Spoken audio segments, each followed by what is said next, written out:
Old silly stick, back at it again.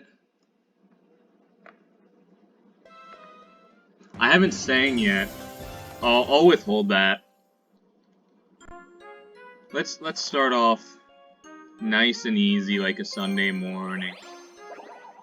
It is Sunday, by the way, 5:50 p.m., November 7th, 2021, for future reference.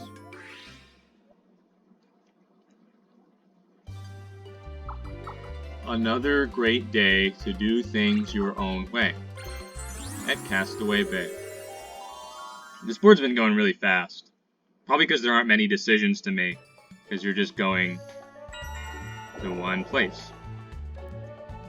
I kind of want to land on the happening, but are there any other interesting happenings coming up?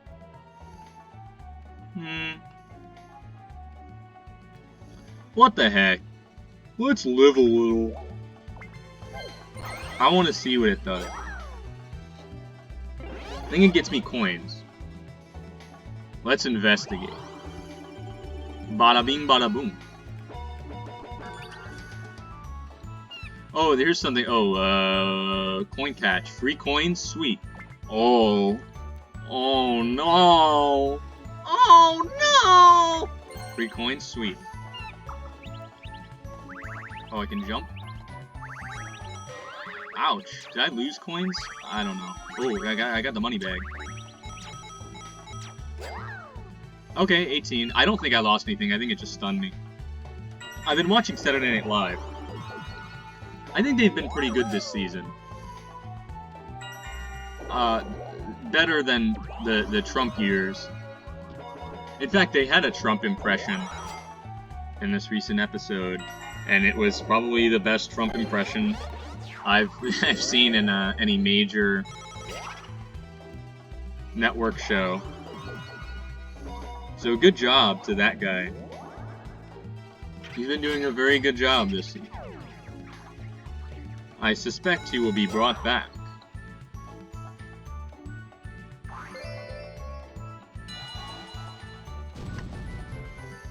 Speaking of bringing it back, Saturday Night Live also referenced Damn Daniel. And I love Damn Daniel. Nothing makes my heart soar like hearing, "Damn Daniel! Damn Daniel! Back at it again with the white vans!" That's my Damn Daniel impression. I've been saving it for years. God damn it. That's okay. I did my best. That's what's most important. Let's see. See, this is the thing. The early in an episode, I gotta think about what I want to rant about. I guess I've been trying to think of a topic for my undergraduate thesis, and I'm thinking about writing on conceptual schemes, a la a paper by Donald Davidson, 1974, called "On the Very Idea of a Conceptual Scheme." And it's interesting because I'm not totally sure what a conceptual scheme is. But it seems that a conceptual scheme, or the idea of a conceptual scheme, is that people have certain ways of looking at the world, such as different cultures having different zeitgeists or dominant sort of worldviews of the era. And somehow the kind of vocabularies used now and the sort of vocabularies used in other cultures at other times are irreconcilable in some way. That is, something in one vocabulary can't be translated into another. And I think, first of all, I'm trying to understand where this sort of idea comes from. Richard Rorty, in his 1972 paper, The World Well Lost, which is the first essay not including the introduction of his 1982 book, Consequences of Pragmatism. In that essay, he says that the conceptual scheme begins with Hegel, though it was made possible by Kant, but Kant would have rejected the conceptual scheme. But in Hegel, there's this idea that, well, I speak about Hegel cautiously, because even after reading after reading the first third, that is the first 4 chapters of Phenomenology of Spirit twice, or maybe more times, it might be 3 in total, but I really don't know much Hegel. I can't make much sense out of it. But wait, what? Oh gosh, I feel like a dunce. I'm used to being the wiper. Yeah, alright, this is embarrassing. I'll do my best. I apologize, Boo. Yeah, so in Hegel, well, so first of all, what is the conceptual scheme against? And I think there's a sort of idea in the Western tradition of philosophy, roughly running through Plato and Descartes and some of the Enlightenment, that there's a kind of eternal human nature that's consistent throughout time. That human beings have just basically been the same sorts of creatures since roughly the Greco-Roman era. And sort of Hegel's project is to show how we've changed. That we're not the same as we were back then. It's a framework that emphasizes difference rather than similarity. And this focus on the difference throughout different world stages is also hit upon by Marx, who wants to show against a sort of what he calls political economy, that is, in classical economics, this idea that capitalism is natural, or that it's just kind of always existed and will always exist, that we can't imagine an economic system other than capitalism. Marx wants to show, well, capitalism isn't natural. It's not a given. Capitalism developed through historical processes, specifically economic, material ones. And then in Nietzsche, though Nietzsche's not, definitely not a Hegelian, also Nietzsche on the genealogy of morality and in other works wants to show that the kind of morality we take for granted, that is a kind of Judeo-Christian, or a morality that has a Judeo-Christian underlying, is not the only kind of morality that's ever existed. And that rather, again, our morality came out of a certain historical process, and that before it there was another kind. And then, finally, in Foucault, who wants to show that certain things that we take for granted as being just the way things are, like, well, of course, punishment is just the way that it is, and mental illness is just the way that it... I mean, there's this way of looking at the past and understanding that the things we take for granted developed out of certain social, historical, cultural processes, and to emphasize difference, like especially in Nietzsche's On the Genealogy of Morality, he's criticizing what he calls the English psychologists in the preface, who just sort of impose modern views of morality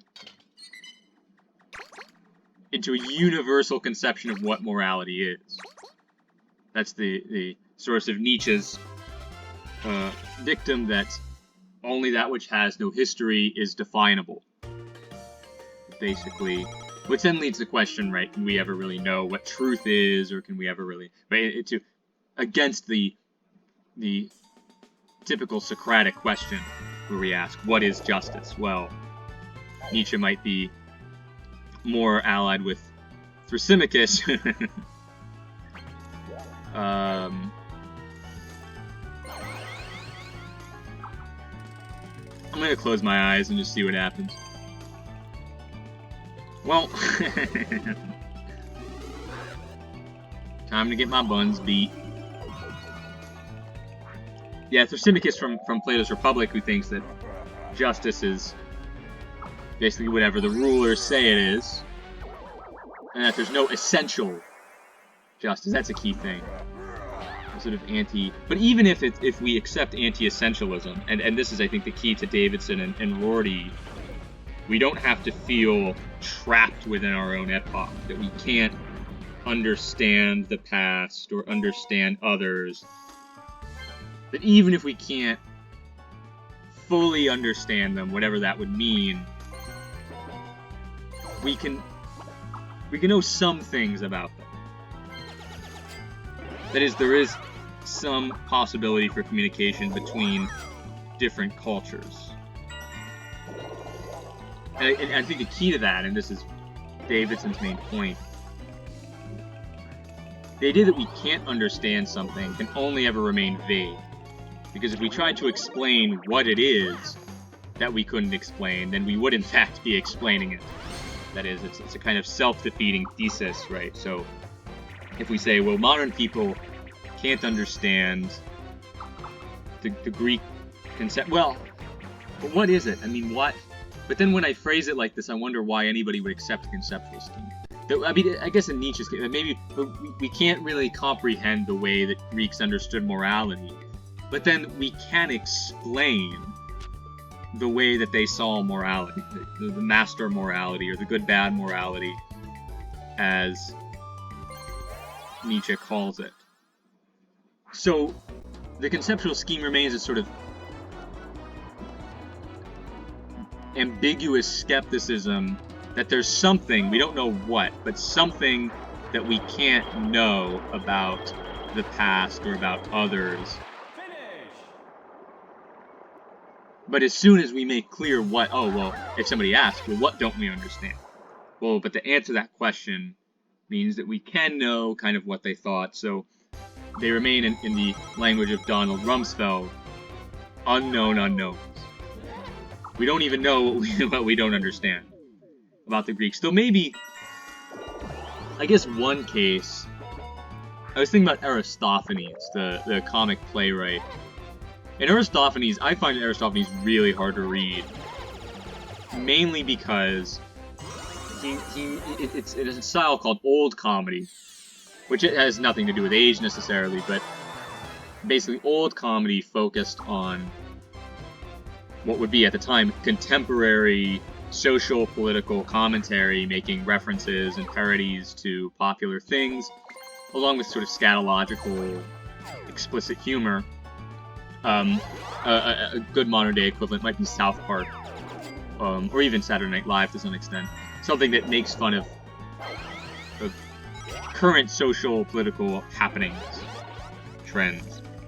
And the problem with that is that stuff dates really quickly. I mean, even stuff like The Simpsons or Seinfeld, there are some jokes that I, having been born in the year 2000, just cannot get. I don't know what they mean. Now, in those cases, I can Google and find out what it is. Well, not Google.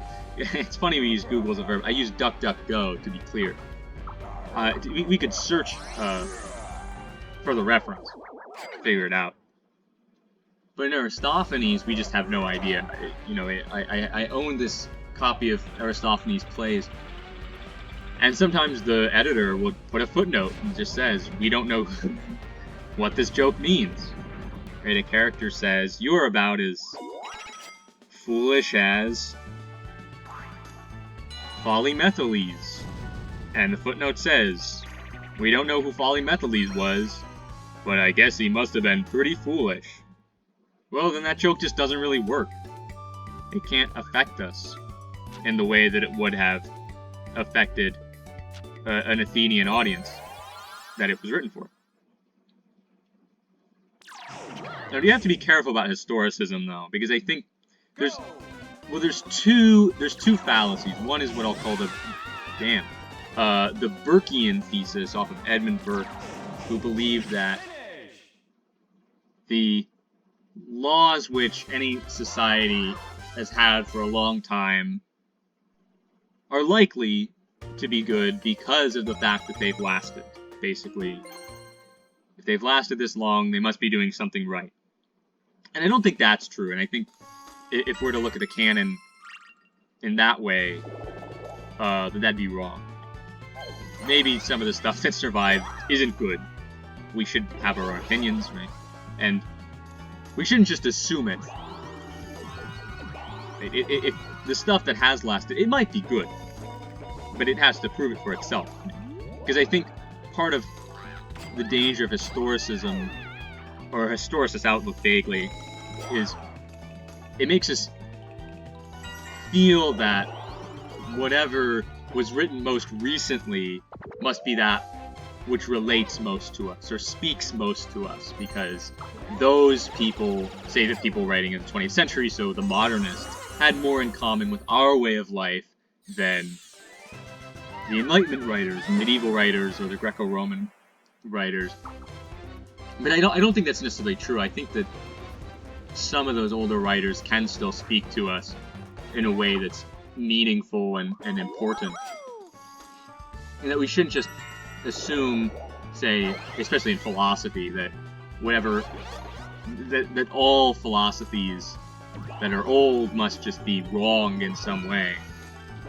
And that the philosophies we have nowadays are the more correct ones, right? Those coming out of the, say, late 20th century.